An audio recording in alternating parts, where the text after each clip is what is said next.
This podcast is sponsored by nobody. Hey dudes, this is Betsy Baker, Linda from The Evil Dead, and you're listening to Tommy Throwback Kovac on Splat from the Past. We're gonna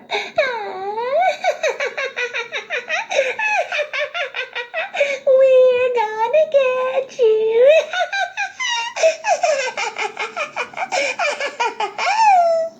Hey dudes, welcome to Splat from the Past, the only 80s themed horror sci-fi show where things can get totally radical.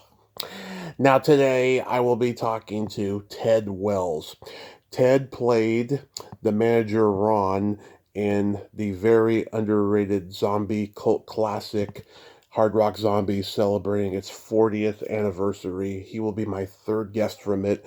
You know, I've had E.J. Curse and Crystal Shaw on in the past. Those are the early years. And it's been a while since I had a guest from the movie on. And it's going to be great to have Ted on and stuff. And he is a multifaceted guy. He's also a singer.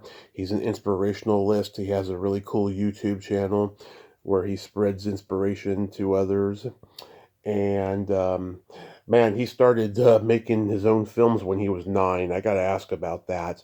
You know, I mean, I've talked to Canadians who started on the radio at 9, but God, making your own films, that is really, really amazing and commendable and inspirational, you know. And it's going to be great to have Ted on and stuff. And he's doing, you know, indie films nowadays and shorts and stuff. He was also a contestant on Super Password. I got to ask him about that as well.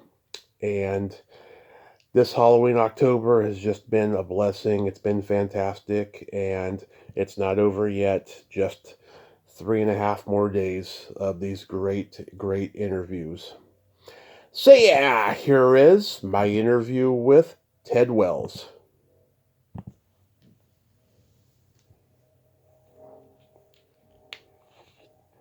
Hey Ted, welcome to the show, sir. How are you today? I'm well, thank you. How are you? I am fantastic. This is such a great honor. Thank you so much for coming on today. Well, I would say my pleasure, but I have no experience to compare it with. So going back in time, I was reading that you started making your own movies when you were 9. That is awesome. I mean, how did you manage to do that? Well, I started directing and producing theater and then acting a little bit in them. And then there's a movie called Super 8 by Steven Spielberg. Right. And he's a young kid with a Super 8 camera, and they're making films. And then all of a sudden, in the background, real aliens land. Mm-hmm. Are you familiar with the film? I know about that and Amblin, his early USC movies. Yeah. Yeah, that's his basic, but it was his childhood, and it reminded me of my own. The way his room looked and the way my room looked. And I made Super 8 films, which didn't have any sound at the time, and we would put in sound effects and or music in the background. And my best friend and I would just ramble, you know, and then go from there. And so you were making Super 8. Were they like horror sci-fi movies? Some of them made no sense whatsoever. They were just avant-garde experimental. We would put film in the camera and we would go to, then they didn't have indoor malls, they had outdoor malls. We'd go to the outdoor strip malls and put on a weird mask and have him go into the store and have a bunch of people run out of the store, scared of the mask. And then we'd figure out what we'd do next. And we did a whole film. We entered it in the KCET Young Filmmakers Award show or something, and it got honorable mention. You know, it was a 30-minute film. So it's just been whatever. And then I continued and went to high school, went to college, and got a major in theater arts with an emphasis in film directing and so were you stuff like that. Were you born and raised in L.A.?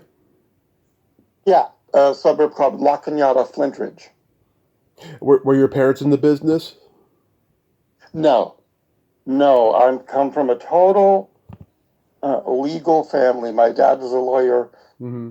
My oldest brother's a lawyer. His first wife was a lawyer. My sister was a lawyer. She became the DA of San Diego and then became a judge and then a Superior Court judge, then an appellate court judge, and now she's retired.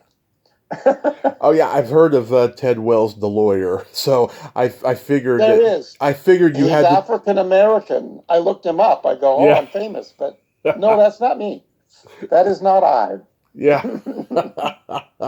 So you were the weirdo in the family, the one who didn't want to be a lawyer. That's right. I was the youngest of four, and I was convinced I could not sing because my family could not sing. They were completely tone deaf until a teacher took me aside and just had me match the notes that she was playing in fifth grade. And she said, "You have a wonderful voice. You have perfect pitch and you can sing." And I was like, "Oh." So then I started auditioning and I was fearless, which is a plus when you're a kid. Fearless and can hit the note. That's all you need. You don't have to be good. You just have to be fearless. It's a plus when you're 8, 9, 10, 11, 12. So when you were attending college, did you have any classmates we would know?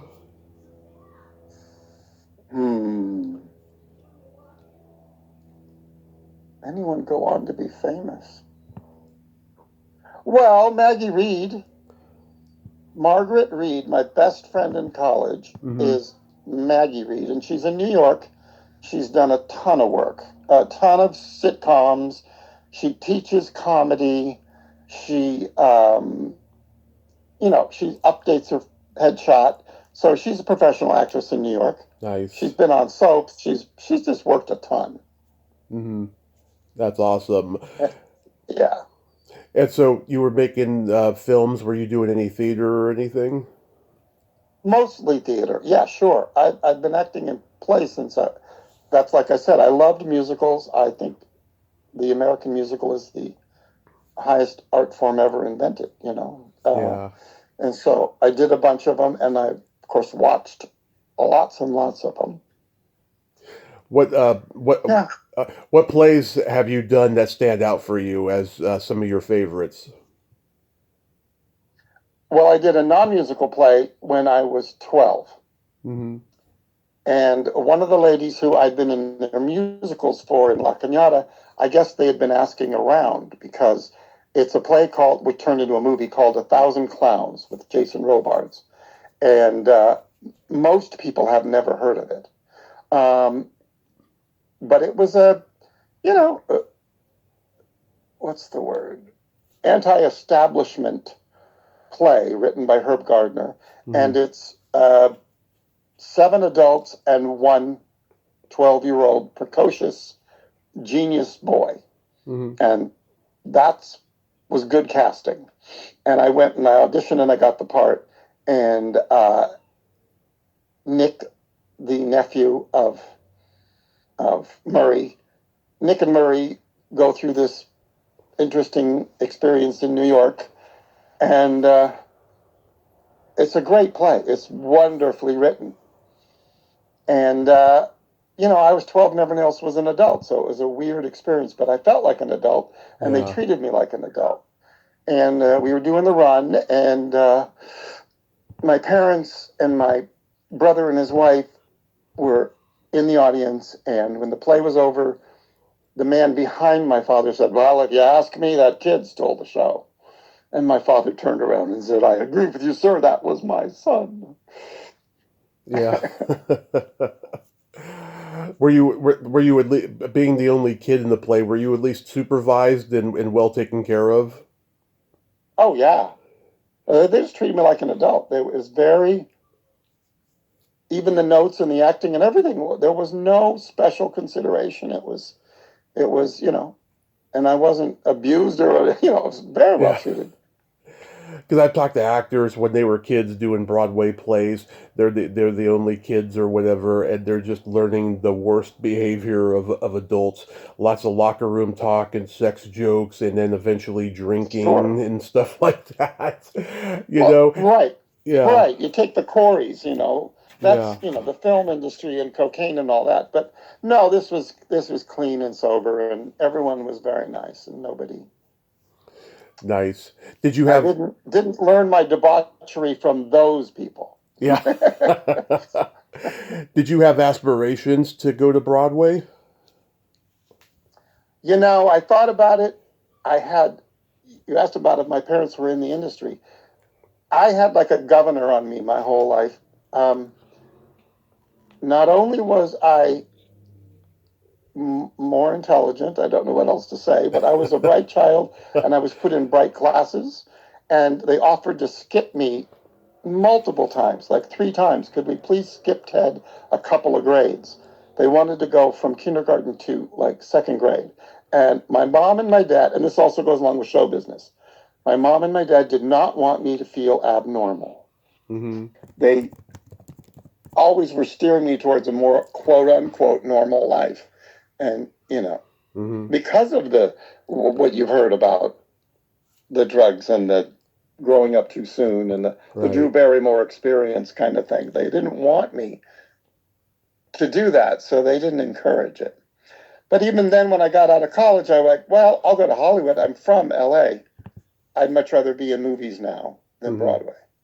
Now that I'm much older, I'd love Mm-hmm. to be on Broadway. Yeah. It's a possibility. So how do you get cast as Ron in Hard Rock Zombies? Well, I was auditioning. This is back in the day when everyone used a magazine called Dramalog, and all different projects were listed there, and roles were listed there. And I just sent in a headshot and resume, and I showed up, and didn't know anything about anybody or anything. And I took the script aside and I read it and I got it. I understood it and I did it. And there was Krishna Shah, the director, and there was this young girl who'd never cast a thing in her life. It was her very first project ever. Mm-hmm.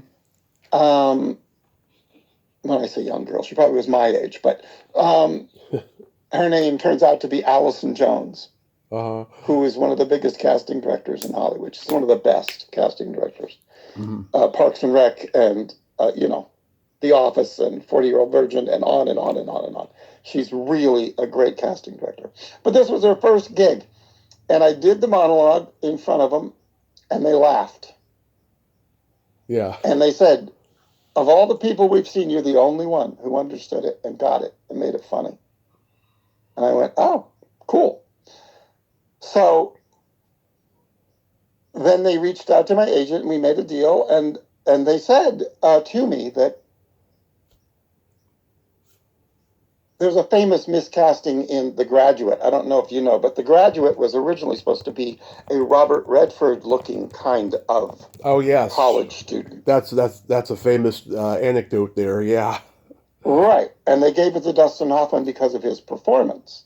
Well, my role of Ron was supposed to be a nebbish, young, short, Jewish, pushy manager. He's supposed to be completely not what I am, not a tall, blue-eyed wasp, So, but they said, it doesn't matter. You did the role so right, we're giving it to you. So that was nice. Yeah. Did you look at the script and go, "What the fuck is this?" Oh my God. I felt like I was on drugs. Mm-hmm. I couldn't believe what I was reading. And we, show up. We're going to go to Lake Castaic and film here, and we're going to go to this old house and film here. You just show up. And so I showed up and did my thing. And I'm trying to be an eager beaver, like I'm a good actor. I'm a good actor, mama. I'm a pretty girl, mama. And you got to hear the punchline, because I knew it was shite. I knew this is the worst thing I've ever been in. But the makeup guy, John Carl Buechler, or however you say his name. Yeah, John Carl Buechler. Buechler, he was good. He was doing good work, like Right. prosthetics and faces and hands floating in a jar. And I mean, he was doing good work among this weird script. And if they called for a reason why Eva Braun turns into a werewolf, okay. Yeah. And then they had to come up with zombie makeups for the hard rock zombies that were easy to do. Right. On and off. Just, we don't want prosthetics, we want makeup, paint, put it on, can come off and put on every day, and it's not a big deal. So they did that. But then the other things, the specialty work that they did was like, wow, they took a murder scene in the shower and copied shot for shot the Psycho shower scene. Yeah. Except it was a woman killing a man. They killed Sam Mann. Yeah. But it was a takeoff, an homage, because Carl was the special effects guy, John Carl or whatever his name is, and he was also the second unit director.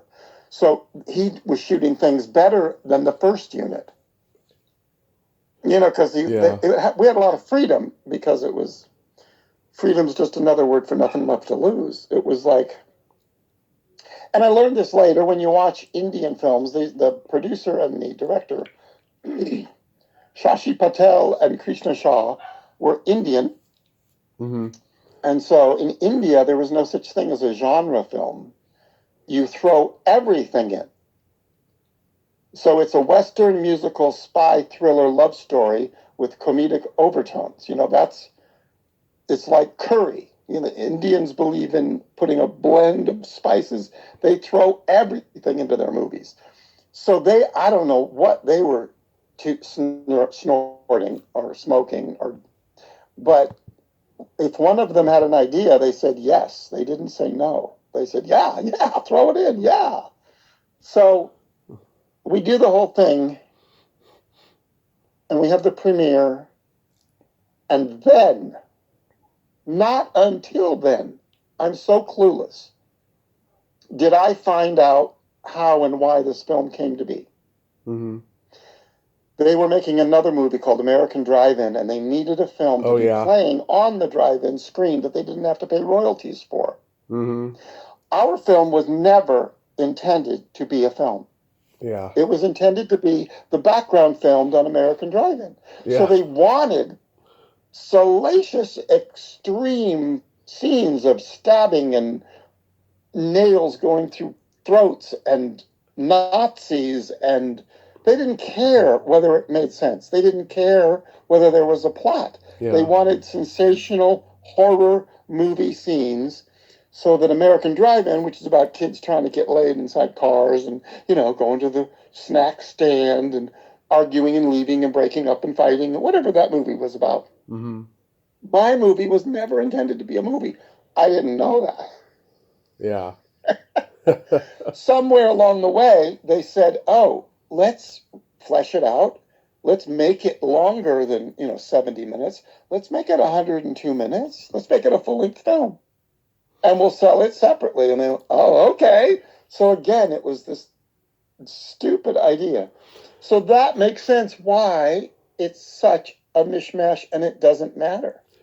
Yeah, it plays like a background movie, and it has a title that's perfect for a background movie, Right. Yeah. But then everyone else was doing their best work. Paul Sabu, he wrote and recorded all of the music. Love his music. Yeah. Our musicians were only lip syncing. They weren't playing or singing. Sam was a real drummer, and the other guy was a real guitarist. And, it's like the Monkees. They put together a group, mm-hmm. and they played and pretended to sing Paul Sabu's work. So. Yeah. But nobody I've ever showed it to ever enjoyed the movie. I mean, they all... It's so bad that they start talking amongst themselves. Like the movie's not even playing. I was 13 when I rented this movie, and it was the first heavy metal horror movie I liked, because when I was growing up, I watched the 80s hair metal videos on MTV, so I was a purist of the real thing. But now I love all the heavy metal horror movies. I can appreciate the bad music and everything, Oh, cool. Well, my OnlyFans were later, when I grew up, got married, and had 3 kids, and they were all in in young ages, like very close together, 3 years apart. Mm-hmm. Whenever they heard the music, shake, shake, shake it up, baby, shake, they would get on the bed and jump up and down. Mm-hmm. So they enjoyed the movie and the music, and even the scary parts. They'd stop and get quiet and going, oh, somebody's trying to kill Daddy. Like that was funny to them. So they were my only fans. How was working with EJ and the rest of the band? EJ was a breeze. He's a professional, and Yeah. he's very He's a humble guy. humble guy. But in the show, he had very long hair that had to be washed and dried and combed and had to be perfect. So he was. I mean, I would be too. If I were being the star rock and roller, I would be vain. But he was very vain. He was interested in his appearance, which is fine. There's nobody else there to do it, so he did it. He took care of his own appearance. But he was a very gentlemanly, nice guy. The other two guys were great. And Sam Mann was a nightmare. And he knows it, though. Yeah. Sam Mann makes an art form of being a nightmare. Yeah. I mean, he's a self-aware nightmare. He's a self-aware, Mm-hmm. yes, I know I'm being an asshole. Yeah. And that's the way I am, Yeah. But he never let up, and he improvised all the time, which the perfectionist in me was going, stop it. But also my character Ron was going, stop it. Mm-hmm. Like, would you please behave? So the energy between us was appropriate for the movie. And in other words, he was actually smarter than I was. He knew that getting my goat was like, see, you jerk. Yeah. How was working with Phil Fondacaro? Oh, Phil's really sweet. He is. He was very professional. He's a really nice guy. And there's this one scene we had to go literally up a hill and to a cave that they had found where they build a gas chamber for the Nazis. And we went into the cave, and then, of course, we cut to a different scene. Interior was different. But to get to the cave, it had to go up a hill that he could not walk himself.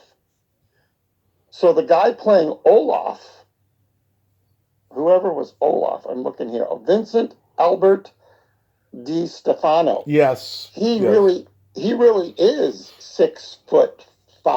He really is big.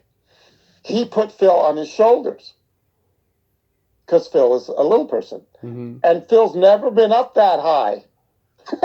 So when he's like holding on, oh, please don't fall, please don't fall. It was scary as shit for him to walk up this hill to go to the cave. And then another scene, which parts of it are in the movie, but there was more footage that got cut out. They put Phil on top of a cow, and he's supposed to be a zombie trying to eat the cow. Yes, that's my favorite part. Again, he was terrified. Yeah. He was terrified being up on a cow. I mean, he's not used to being up high. Yeah. I met him at Monsterpalooza, the horror convention, in 2019, and when I got to his table, his dwarf buddy Tony Cox, who's more famous, was visiting him, and nobody was talking to Phil. Everyone was talking to Tony, and I felt so bad for Phil. So I got there just in time to just break the monotony, and he was great. And I've tried getting him on here and stuff. I'm connected with his wife on Facebook, and he's just super busy all the time, but he's a great guy. I really like him. That's good. He was nice. And I realized I've actually talked to 4 people now from the movie. David O'Hara, who played Ed, I did interview him. He was a strange guy. Oh, Ed. Yeah. Well, now we had 3 townspeople, and they were at the bar, Mm-hmm. and they said, sounds like something, Ed. Yeah, Fred. Right, Red. And then when we went to Castaic Lake, which is the next day, one of them just said, F you, I'm not doing it, and didn't show up. So we cast another person named Ned. It was like they just were improvising that they didn't have the same people. Mm-hmm. And nobody really gives a shit. But It was weird. Somebody just said, "No, I'm not coming to day 2. Forget it." Shit. I like when you guys pick up Lisa Toothman and she's like, I might as well stay with you guys, and you're driving and you're like, oh, I don't know. And EJ's like, come on, Ron, she's a free mama. And you're like, well, okay. Oh my God! And just sorry, but the cheesiness. The opening scene is Yeah. where she kills some guys in the water. Yeah. And then she cuts off their hand and she sings, that's in quotes, "I want to hold your hand." And it's so off pitch and so horrible Yeah. that you're like, ah. Now, But Canon. these kind of movies, the young guy or the blonde guy who's swimming in the water who gets killed, takes off his clothes, and he was like a friend of a friend or a staff member. He wasn't an actor. They said, will you do that? Will you take off your clothes and jump in the water? He goes, sure. Yeah. That's what they did back then. Yeah, anything went in these movies back then, you know? Sure. Now, Canon distributed the movie. Like, was that after the fact, or was like Menachem and all of them on set? Oh, no, it was after the fact. It Oh. was sold to Canon to distribute. And then there was a premiere. And then, I'm there because, okay, I'll be there. But to hear Krishna talk about making the movie was, I mean, Krishna Shah was he was a madman. He was a very strange person. Mm-hmm. But he kept his energy up. I got to say, he was overly enthusiastic throughout the whole thing. Every day he would go, let's make a movie. And we're like, dude, have you read the script? I wrote the script. So, yeah, he was enjoying being a director. Do you remember the premiere response? Did like people walk out or anything like that? No, I think it was mostly friends and family. I think everyone there had a vested interest. I don't know how many strangers came into this. I don't remember. I just remember him talking about he spent $1 million on this film, and I went, you full of shit. Yeah. You spent $200,000 on this. Yeah, EJ thought this was going to boost his band Silent Rage, and it didn't. And 3 or 4 years later, you know, all it took was Gene Simmons to discover them and get them signed to a label and produced their first album. And everything Gene Simmons produced never went anywhere, which is really weird because, you know, he's supposed to be the businessman because of Kiss and everything. Right. Well, he certainly is good at his own business. Yeah. He was brilliant. A brilliant marketer of his own business. Anytime I've ever heard him interviewed, I went, well, that man is smart. Oh, that yeah. man knows economics, business. You know, he was just a really bright man. He's a very smart guy. Yeah. Yeah. So we know how inaccurate IMDb is, but did you do any other movies in the 80s that's not listed? No, if you read my bio, I had a very long hiatus. Yeah, because you got married and had kids. Yeah. Yeah. We got in Panorama City. I got married. I had 3 children. My wife had mental issues. I had to divorce her strategically and get the kids to raise them myself. I had a day job as a litigation claims adjuster for an independent insurance adjusting company. And we found out that she was actually exhibiting early on stage dementia. Nobody thought to look there because of her age. Yeah. How could it be onset dementia? But it turned out to be.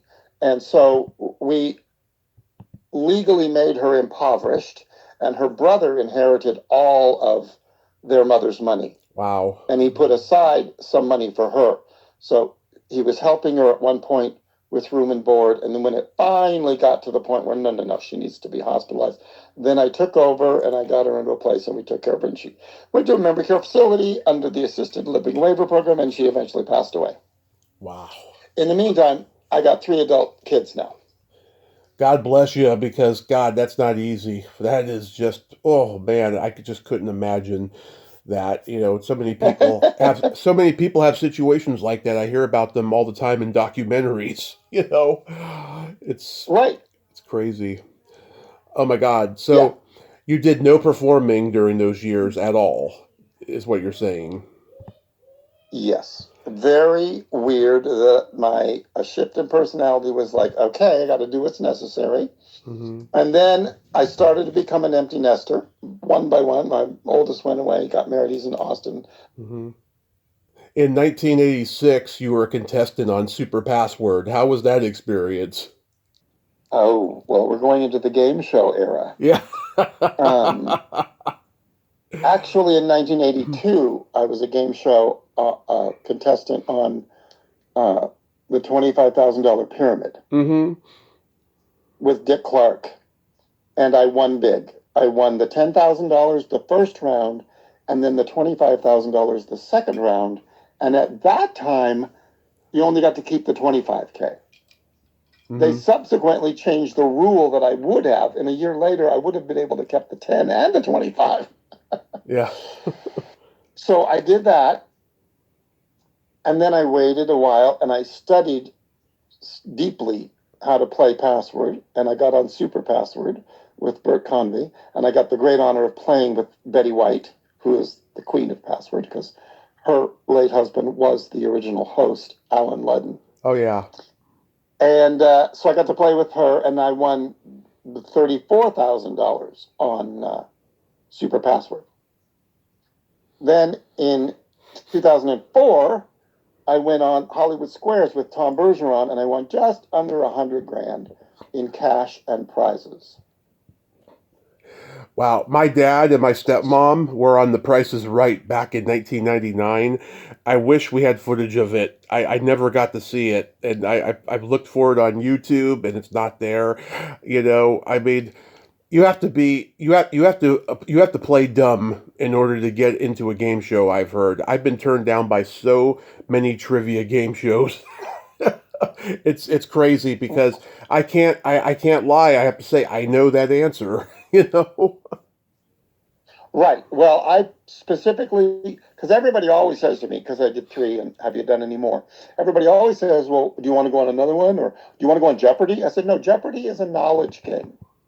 I specifically, deliberately picked games that are based on communication. Pyramid is a communication game. It's not what the word is. Everybody knows the word, Mm-hmm. but it's how do you get someone else to say it?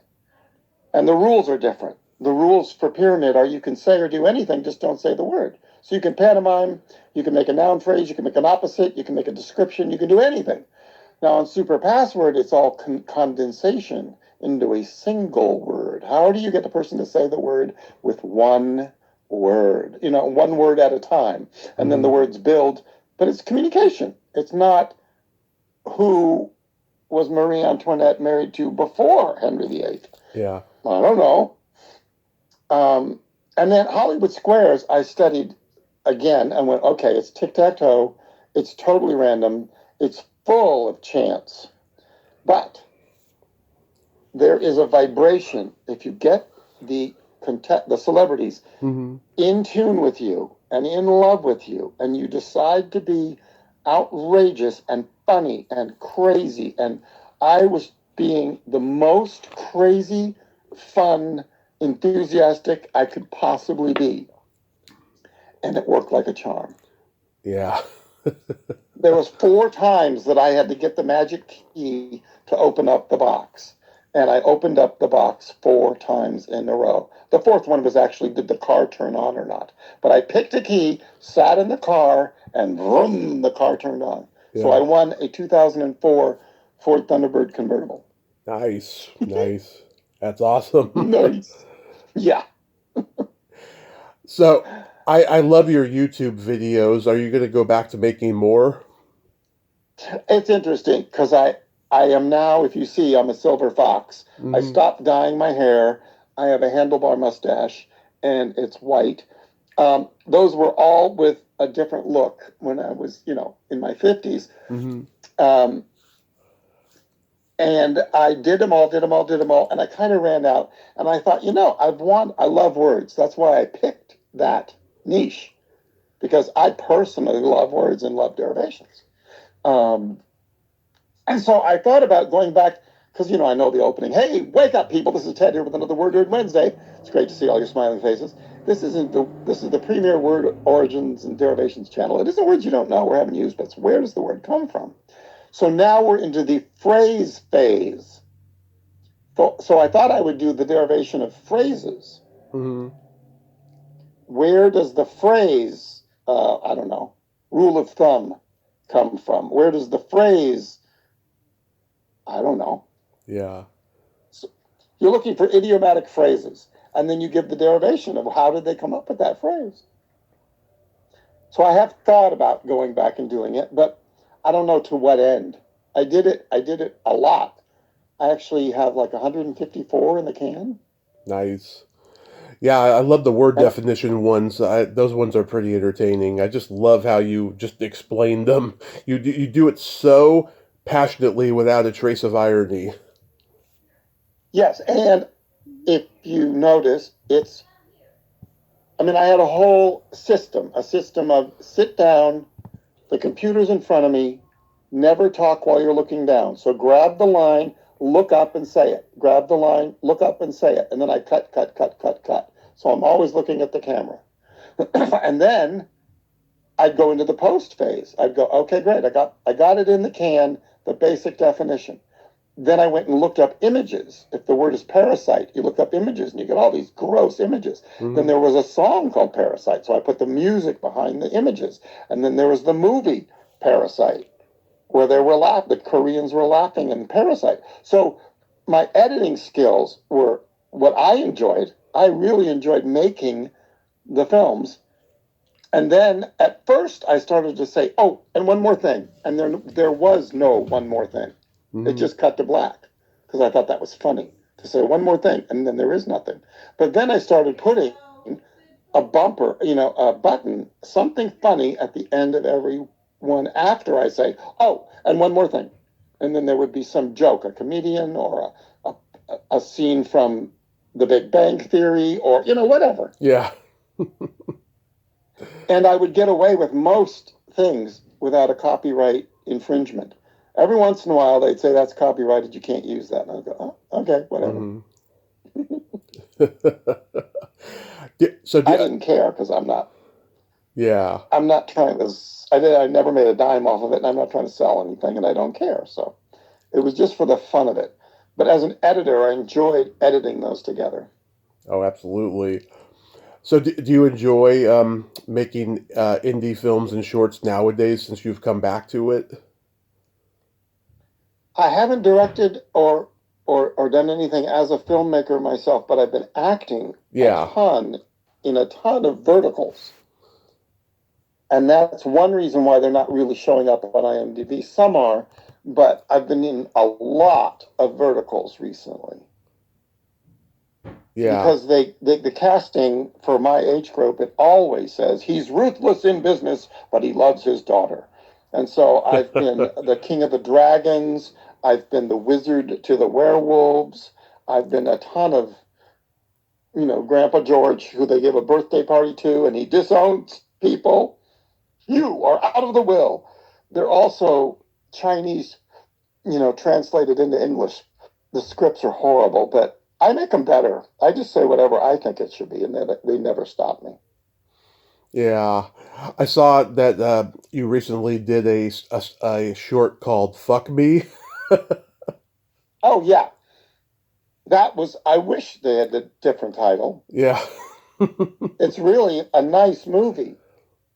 It's a sweet movie about a woman who doesn't feel attractive and to her husband anymore, and they go to a therapist, and she says to go out of your comfort zone. So she's in the bedroom waiting, and I'm dressed as Rum Tum Tugger from Cats. And I come in going, wow, and she goes, what? Yeah. Like, what are you doing? It's really a sweet film, but why they put F asterisk CK Me. Yeah. Why they named it that when it could have been a million other names? I guess to let people know what kind of a movie it is, maybe. But it's not. I mean, it's Please Make Love to Me would have been, it's more tender than Fuck Me. You know, Yeah. I was like, oh, I think that's really crass, but Yeah. Did you guys weren't have my film. did you guys have to have intimacy coordinators on set?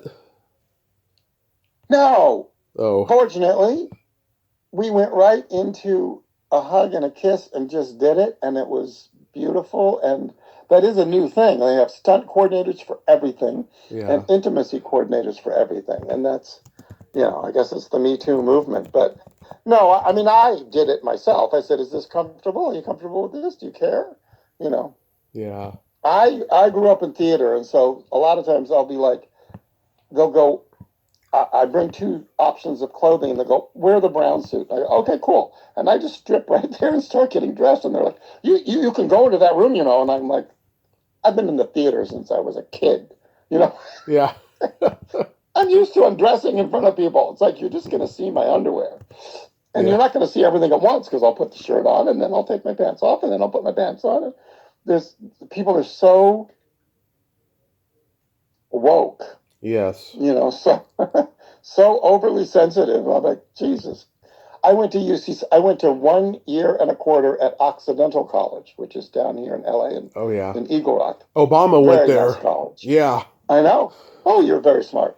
Thank And my you. older brother went there. Obama went there. I went there, and then I transferred. After 1 year and a quarter, I transferred to UC Santa Cruz. Now, UC Santa Cruz had co-ed dorms Hmm. with co-ed bathrooms, and the stage had a co-ed shower. So after doing 12th night, we all stripped down and went and took a shower, boys and girls. Nobody cared about anything. Hmm. In the dorms, the girls would have two towels, one around their waist and one around their hair. Hmm. They'd Yeah. come out of the shower and they'd be doing Hmm. their whatever, like with tits hanging out. And you had a cubicle with a you pulled the first curtain and got naked and then went into the second curtain, which was the shower. Then came out of that curtain, put your robe on, and came out of the second curtain. But still, nobody cared. It was just, that was the 70s. Nobody cared. Yeah. It was the age of Benny Hill. You know. Yeah, well, in Europe, they've always thought we were crazy of how, because they have topless beaches and everything. Right. You Americans are obsessed. It's like it's just a body. Just like they're beautiful. Yeah. Like walk around. Who cares? Yeah. So, do you still do singing? Oh yeah. I let's see. One of my first roles when I was 17 Hmm. was playing Oliver Hicks, which is the baritone in The Music Man. And then was it 2 years ago? I played Oliver Hicks in The Music Man, the baritone, Yeah. in a little theater in South Pasadena. So I've been in The Music Man twice playing the same role. Nice. But are you like a guy who goes to like open mics and sings? No, Oh, okay. I've done some karaoke when I was inebriated. Oh. I was visiting my niece and nephew in Santa Cruz, and I was three sheets, and they went to this bar. I had never done karaoke before. Hmm. And they said, "Ted, come on." I go, "No, no, no, no. I mean, pay me. I'm used to I'm used to being in a show or getting paid. And I'm used to being a character. I don't like sing as myself, or I didn't think I would." So anyway, they put on this song, and I picked a song. I just saw Tom Jones as one of the hosts, Hmm. judges on The Voice. And he sang this song because the contestant came in and was the son of the guy who wrote that song. Yeah. And so they sang this song. I have only heard the song one time, but I'm at this bar, I'm drunk, who cares? I put the song on and I sing the song. Never, there's no, uh, you know, lead sheet. I'm doing it from memory, Hmm. and there's the background and there's the words. and I just sang this song full blow. So that was my only karaoke experience, my first and my last. But I'll go again. I'd go to karaoke again. Oh, I sang karaoke for 10 years. I can't sing worth a shit, but I love making people uncomfortable. So I have fun doing it. I do Beatles and stuff like that. Yeah. Yeah, well, I do love to sing, and I've been told I have a good voice. But I had kind of a click in my personality is if I were in the chorus, I could just belt. If I had just a little featured part, I could just belt. Mm-hmm. If it's harmonies, I was in the madrigals when I was in high school. Mm-hmm. Singing harmonies, no problem. But when somebody says, you right there, Ted, sing for us, mm-hmm. I choke. I'm scared to sing as me. But to play the MC in cabaret mm-hmm. doesn't scare me at all. Absolutely. Because I'm hiding behind a character. Yeah. So what do you got upcoming that you can mention?